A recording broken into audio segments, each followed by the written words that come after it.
Bonjour à tous. Bon, mesdames et messieurs, en ce début d'année 2011, je suis particulièrement heureux de réunir ici à l'Élysée la famille du sport. C'est en effet toute votre famille que j'ai voulu rassembler aujourd'hui, champions, entraîneurs, présidents de fédération, DTN, responsables fédéraux, animateurs associatifs, bénévoles. Vous savez que votre passion du sport, je la partage, elle fait partie de mon quotidien, et j'ai voulu, lors du dernier remaniement, que votre ministère, le ministère des Sports, devienne un ministère de plein exercice. Le sport est fondamental pour notre société. Il doit se traduire par un ministère de plein exercice. Et avec Chantal Joanneau, vous avez la meilleure des interlocutrices, sportive, championne. Elle a tout pour comprendre parfaitement les enjeux de votre univers. Pourquoi le sport est-il si important pour un pays et au final pour nous tous? Parce qu'il n'y a que le sport qui peut nous aider à répondre à des défis contemporains extraordinairement difficiles. Le lien social, la transmission des valeurs, j'y reviendrai, l'impératif de la santé, qui coûte tellement cher, et qui coûterait tellement moins cher si chacun faisait un peu de sport. Et de surcroît, le sport est l'un des rares domaines où l'égalité des chances et la notion de mérite sont des réalités immédiatement concrètes. Cette année, le sport français s'est illustré de façon magnifique. Je félicite encore une fois nos 11 médaillés de Vancouver, jeux au cours desquels les Français ont pu redécouvrir la magie des sports d'hiver. Mais si on a eu un bel hiver, on a eu un été fantastique, avec 2 sports olympiques majeurs, nos nageurs, qui ont quand même remporté 23 médailles lors des championnats d'Europe. C'est simple, il n'y a pas eu une journée sans un podium. Je pense également à l'équipe de France d'athlétisme, qui a été exceptionnelle, que j'ai eu la joie de recevoir. Bon, vous ne m'en voudrez pas de faire un clin d'œil aux 6 victoires d'étape tricolores dans le Tour de France, parce que, bon, si je n'aide pas le cyclisme, moi, qui va l'aider? Non, c'est vrai, bon. Mais quand même, ce sont des gens qui souffrent, c'est un beau sport, qui a eu beaucoup de difficultés, il n'y a aucune raison de ne pas les soutenir. Mais je pense à toutes les joies que nous avons eues, hier encore, avec le patinage. C'est une victoire historique. Le premier champion du monde français de gymnastique depuis 1913, excusez du peu. Le judo, qui nous a donné, à la fois chez les femmes et chez les hommes, des joies merveilleuses. Enfin bref, chacun fait son travail, et je voudrais dire de ce point de vue que j'aimerais qu'il y ait la même mobilisation pour résoudre les problèmes du sport qu'on ne voit de mobilisation pour se réjouir des succès des sportifs. Je vais y venir. Permettez-moi pour terminer sur les félicitations qui sont sincères, vous savez avec quelle passion je suis vos exploits, d'étendre ces félicitations aux entraîneurs et aux directeurs sportifs, aux directeurs techniques, parce que l'entraîneur, il est présent aussi dans les mauvais jours. Hein? Il est présent quand il pleut, quand il fait froid, qu'il faut aller à l'entraînement. Il est présent quand il y a une blessure. Il est présent quand il faut tout recommencer. Et il a une part de vos médailles et de vos succès. Alors, venons-en au fond des choses. Je souhaite que la France soit ce pays d'accueil des plus grandes compétitions internationales. Et moi, je n'oppose pas le sport d'élite et le sport de masse. Parce que si il n'y a pas d'élite, le recrutement de vos fédérations se tarira. Et il faut vraiment ne rien connaître au sport pour opposer les deux. Quand on a des victoires en athlétisme, on engrange des licenciés en athlétisme. Et pareil pour tous les sports. Et je pense que les événements internationaux, c'est quelque chose qui peut soutenir la croissance de notre pays et qui peut habituer notre pays à l'excellence. L'excellence n'est pas contraire à l'égalité. La véritable égalité, c'est de tirer tout le monde vers le haut niveau et vers l'excellence. Ce n'est pas de ramener tout le monde vers le nivellement. C'est quelque chose que je porte profondément, moi. L'excellence, la compétition, le goût du dépassement, ce n'est pas contraire à l'égalité. C'est au contraire cela, l'égalité. Tirer tout le monde vers le haut, plutôt que de ramener tout le monde vers le bas. Et vous, les sportifs, vous portez ça en vous. Vous n'avez pas besoin qu'on vous l'explique. C'est votre vie et c'est votre quotidien. Et notre pays a besoin de cela. Oui, j'ose le mot. Notre pays a besoin d'excellence. L'excellence, ce n'est pas une faute. C'est une vertu. Gagner, ce n'est pas un hasard. Ce n'est pas un défaut. On l'a mérité. La victoire, il faut l'aimer. Il ne faut pas la détester. Le dépassement de soi, c'est quelque chose qui compte et qui rend heureux.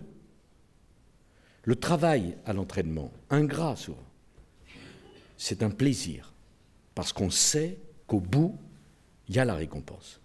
Voilà. Et vous portez cela en vous. Et j'ai voulu mettre en place une politique d'accueil des grandes compétitions. J'étais avec la famille du football à Genève pour gagner l'Euro 2016. Et je crois que c'est extrêmement important.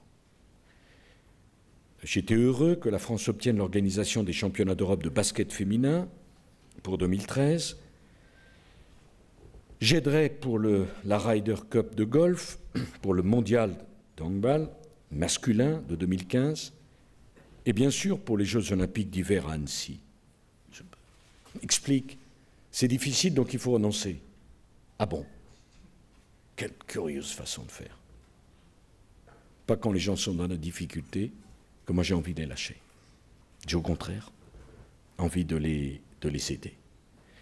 Et je voudrais qu'on continue à être un pays qui accueille les grandes compétitions sportives. Alors, pour la préparation de l'Euro 2016, j'ai pris des engagements auprès du football d'investir 150 millions d'euros pour la rénovation de 12 stades. C'est important. Et naturellement, nous tiendrons notre promesse.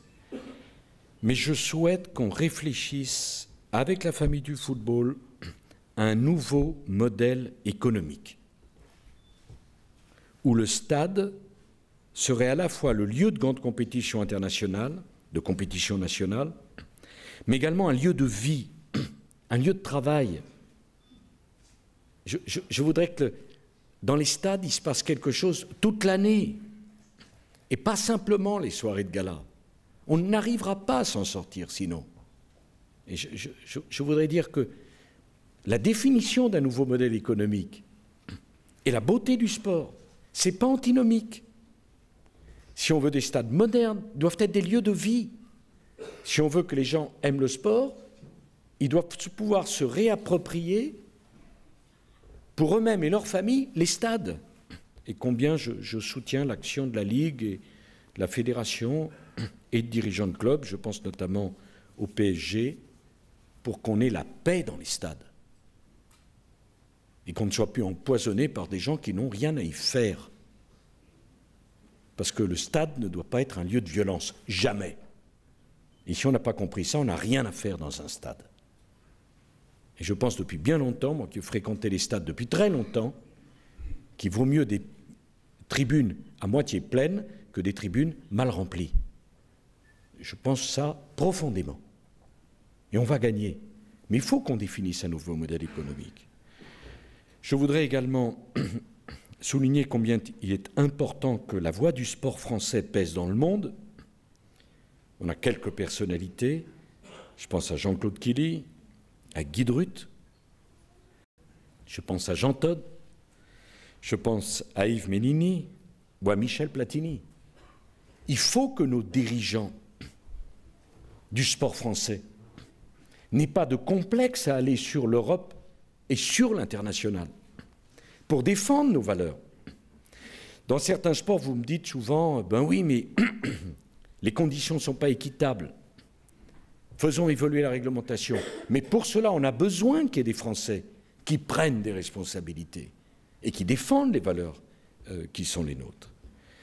Je voudrais également dire combien j'étais heureux d'avoir les championnats du monde d'escrime au Grand Palais, les championnats du monde de badminton, une première en France, et j'irai en Nouvelle-Calédonie pour les Jeux du Pacifique, et nous aurons aussi les championnats du monde d'haltérophilie, de judo et de gymnastique. Alors nous souffrons d'un manque de grands équipements. Et c'est fantastique parce qu'il y a eu un effort considérable et nécessaire d'équipements de proximité. Et dans le même temps, il y a des sports majeurs en matière olympique qui n'ont pas leur lieu. Alors, je suis heureux qu'enfin le vélodrome de Saint-Quentin en Yvelines, je voudrais d'ailleurs, je le dis à Chantal, y aller, moi, avec 5000 places, parce que, franchement, nous, à l'époque, quand on était jeunes, on avait la Cipale, qui est toujours en activité d'ailleurs. Bon, enfin, une piste en ciment, j'ai rien contre, au contraire, c'est fantastique. On a eu beaucoup d'espérance avec Bercy. Mais enfin, il n'y a même plus le Veldiv, enfin les 6 jours, enfin qui ont été arrêtés parce que le modèle économique n'y allait pas. Donc je suis très heureux que vous ayez enfin à Saint-Quentin en Yvelines un centre digne de ce nom. Il nous manque un grand centre aquatique pour les compétitions internationales. C'est profondément incompréhensible.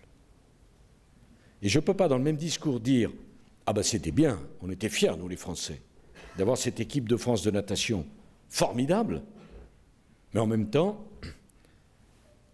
il n'y a pas de bassin pour organiser une compétition internationale. » On leur avait promis, au moment où il y a eu la candidature de Paris pour les Jeux Olympiques, il faut toujours tenir ses promesses. Donc moi je vous demande de voir avec votre ministre à trouver le meilleur emplacement possible et je vais m'engager pour que cet équipement voit le jour et qu'on mobilise les moyens nécessaires. Je pense au Centre national pour le développement du sport, une quinzaine de millions d'euros, pour aider à réaliser cet équipement sportif dont on a besoin. Alors après, où doit-il être? C'est à vous de le déterminer avec votre ministre, ce n'est pas à moi, mais il le faut.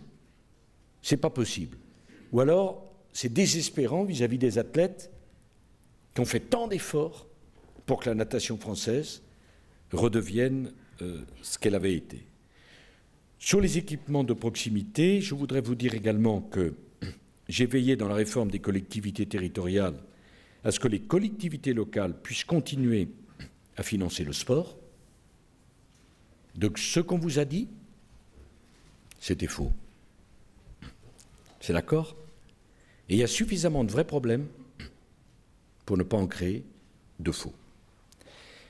Mais je voudrais aller un peu plus loin et parler des athlètes et non pas simplement des équipements.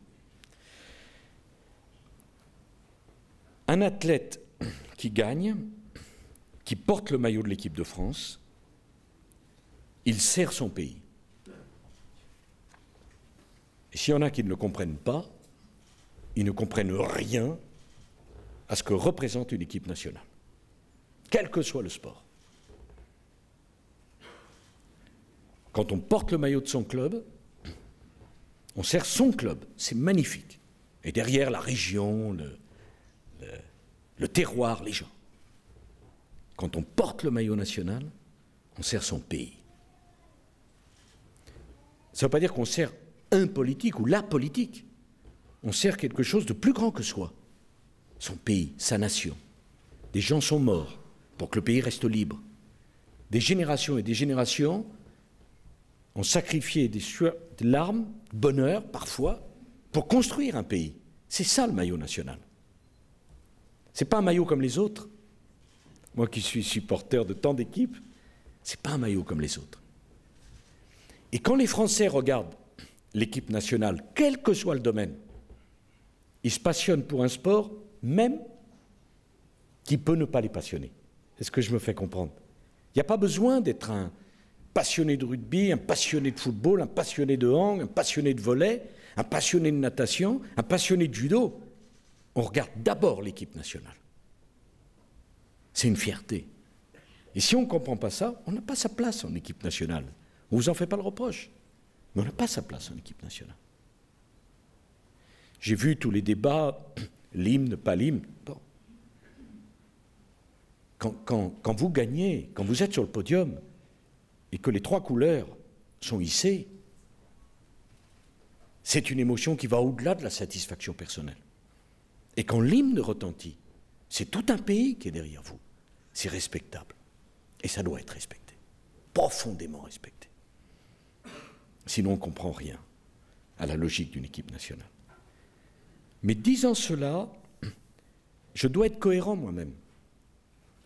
On ne peut pas dire un jeune sportif, quand il porte le maillot national, il sert son pays et ne tenir aucun compte dans sa carrière des années que ce jeune sportif a passé à servir.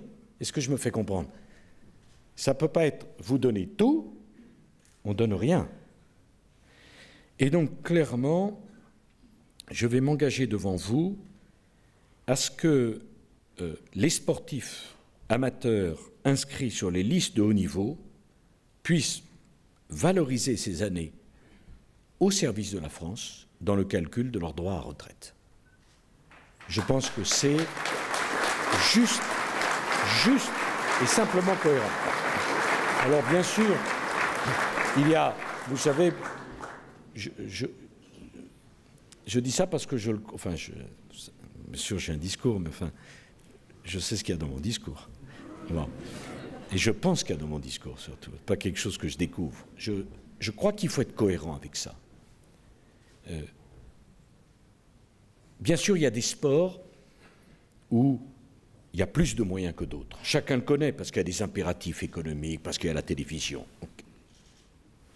Là, il n'y a pas de problème. Ils sont payés, bien payés. Chacun peut juger, c'est son avis, si parfois trop ou pas, mais ils cotisent et ils peuvent organiser leur retraite. Mais la réalité du sport de haute compétition, c'est qu'il y a beaucoup plus de sports et de sportifs de haut niveau qui n'ont pas cette chance. La réalité, le grand public voit quelques exemples, mais la réalité n'est pas là. La réalité, c'est que c'est des jeunes hommes, jeunes femmes, qui passent 10 ans, 15 ans.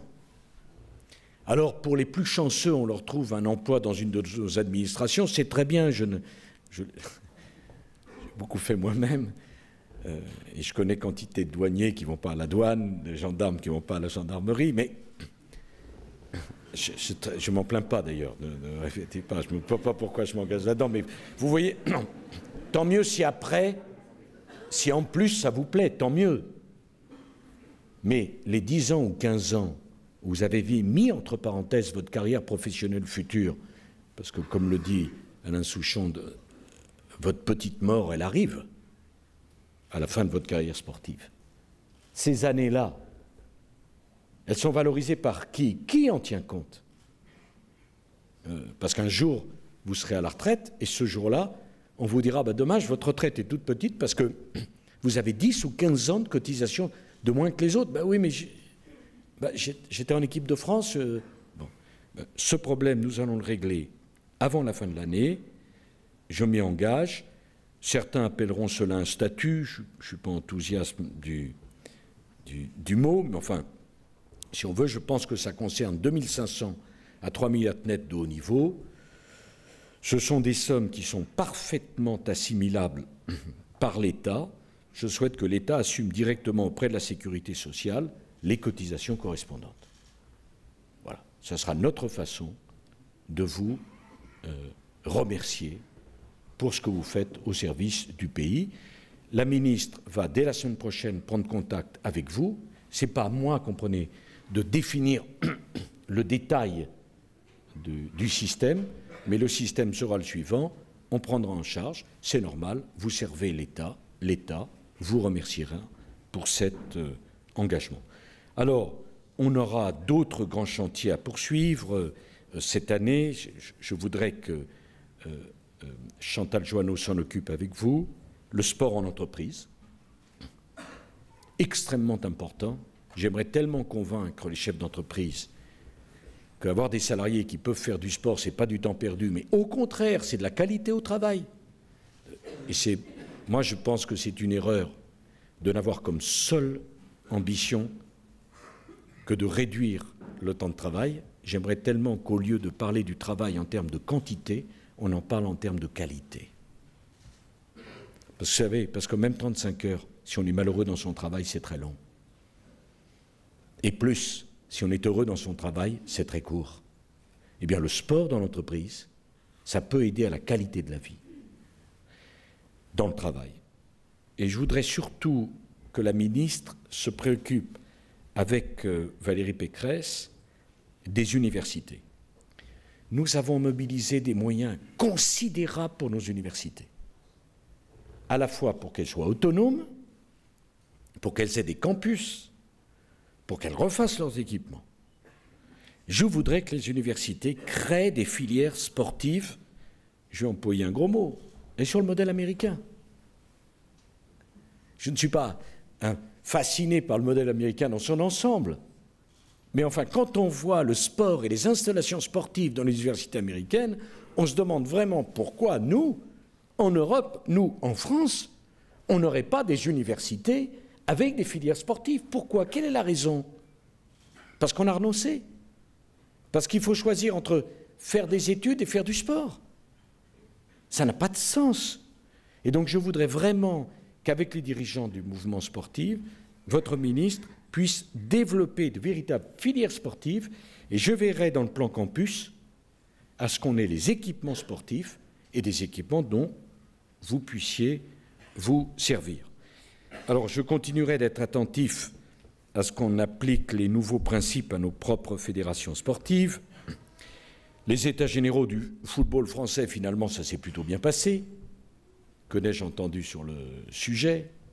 On est passé d'un excès d'amour à un excès de détestation. On brûle instantanément ce qu'on a adoré. Il y a manifestement un problème de renouvellement de la gouvernance, surtout dans des sports à impact économique fort. Mais je continuerai à vous aider afin qu'on puisse au maximum valoriser le travail de la fédération. Je pense également à quelque chose qui me semble essentiel, et c'est mon travail de chef d'État, de vous rappeler à vous, sportifs, qu'il y a des millions de gens qui vous regardent dans une compétition sportive.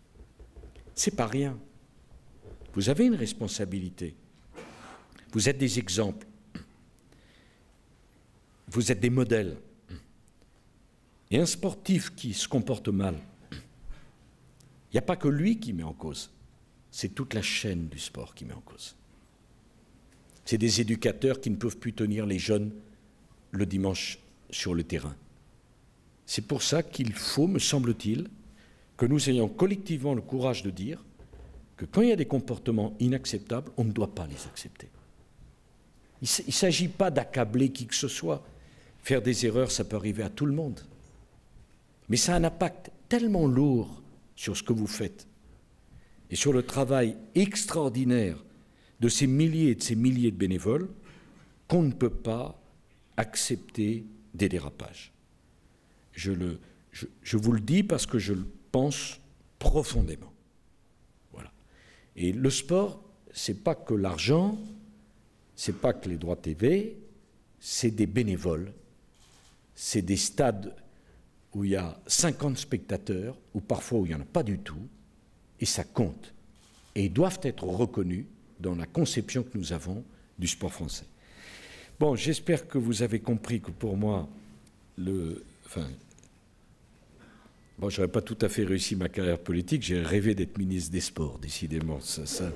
Je crains que ça ne se réalise pas, en tout cas à brève échéance, mais je voudrais que vous compreniez que je serai très à votre écoute, parce que j'ai conscience de l'importance de ce que vous représentez et des défis auxquels vous êtes confrontés. Je voudrais dire 2 mots en terminant pour saluer tout particulièrement les athlètes du handisport, parce que vous, non seulement vous êtes un exemple comme tout sportif, mais en plus, vous avez dû surmonter des épreuves qui peuvent arriver à tout le monde. Et j'aimerais là aussi convaincre que le handicap, hélas, ça peut frapper n'importe quelle famille, à n'importe quel moment et à n'importe quel âge. Donc quand vous voyez une personne qui a un handicap, la seule bonne réaction, c'est de se dire « ça pourrait être moi, ça pourrait être mes enfants, et ça peut parfaitement m'arriver après ». Voilà. Et je trouve que la médiatisation sur le handisport est la meilleure chose qui peut arriver, parce que ça donne une belle leçon. Et dans notre pays, on a tous tendance un peu à se plaindre. C'est un bel exemple. Voilà. Et ça doit être pour nous une priorité. Et puis, Monsieur le Président, je n'oublie pas que 2012, c'est pas que ce qu'on croit. Parce que pour moi, c'est les Jeux Olympiques de Londres. Tout le monde me parle de 2012. Je me dis, j'ai jamais cru qu'il y avait autant de gens passionnés par les Jeux Olympiques. Alors, je ne vous dirai pas que j'espère être aux Jeux Olympiques de Londres, comme j'étais aux Jeux Olympiques de Pékin. Je voudrais vous dire une chose très simplement. Le sport, c'est beaucoup plus important que la seule politique.